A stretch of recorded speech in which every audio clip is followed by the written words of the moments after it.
নমস্কার, মহাভূ জ্যোতিষ চ্যানেলে আপনাদের সকলকে স্বাগত জানাই।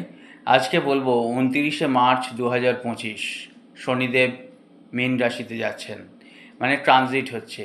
তার কারণে চারটে রাশি, বছরের সবচেয়ে বড় রাশি পরিবর্তনের যে ট্রানজিট, সেই 2.5 বছরের মধ্যে কিন্তু অনেক আপস অ্যান্ড ডাউনস তো হবেই, উন্নতিও হবে, কিন্তু সেখানে তাদের ভরসা করতে হবে কর্মের ওপর, স্ট্রাগল করতে হবে, সেখান থেকে কিন্তু তাদের সাকসেসও চলে আসবে, এ বিষয়ে কোনো সন্দেহ নেই।